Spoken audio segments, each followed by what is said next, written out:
Okay, so let's go over these. First up, what's this one going to be called? Strontium chloride. Yeah, we're just going to read it, right? Strontium, and then chlorine changes to chloride. So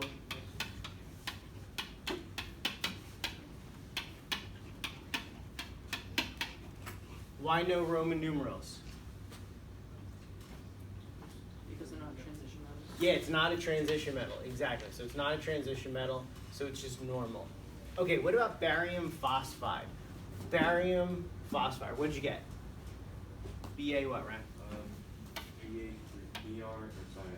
BA3P2. Let's check it out, okay? Barium's charge we know is +2, right? +2. Phosphide's charge is -3. So 2 times 3 is 6. 3 times 2 is 6, yeah. You can use the same kind of grid thing that I was showing you before to check your answers too. To see that that's +6 and then that's -6, right? All right. But your answer would just be BA3P2. And if you write any of this other stuff around it, for the answer you want to make sure that you erase all the charges because it's balanced now. It doesn't have any charges because it's all balanced, okay? So that's what the final answer would look like. This kind of would be like your rough draft, kind of like how you figure it out. Okay, what about the next one? What's the next one going to be? What do we got? Who wants to try? Sam. Iron fluoride. Okay, so. What'd you forget? Yeah, exactly. It's a transition metal, right? And I know a lot of you forgot it. No big deal. I know some of you got it too, which is great, all right? But it's no big deal. That's why we're doing this. Now, it's an easy thing, right, to forget it.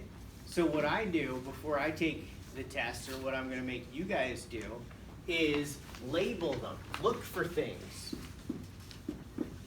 All right, which ones are transitions? And then you put a little T next to it. So when you do the problem, you remember that it's a transition problem, or a transition metal problem. All right. What other ones up there are a little weird that we have to make sure that we follow the rules for? Yeah, Scotty. The last one. The last one. What was it? AG is always +1. Yeah, so it's an exception, right? So for those, I always put an E next to it for an exception. All right. What are these?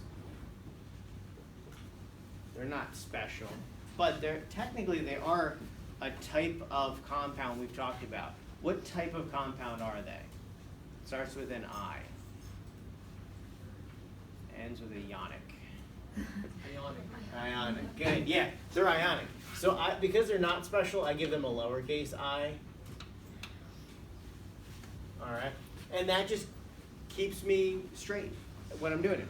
Also with this, you should do all the transition metals together because you know all of their rules, right? Roman numerals. You get used to doing that. So you go through, I spread them out. They're all over the place. So just like on this worksheet where they're not labeled, but for you to keep things straight, you just kind of go in that order. So you should do all the transition metals together, all the exceptions together, all the normal ones together, so you don't make an easy mistake that you obviously know the correct answer to, all right? Okay, so let's finish this up. Let's fix this iron fluoride one. Because we need to know what the Roman numeral is, we have to figure out all the charges and stuff. What's the charge of fluorine? One fluoride is? -1. So all three of them would be -3. Good. So iron has to be? Yeah, there's only one of them, right? There's only one iron, so it's going to be +3.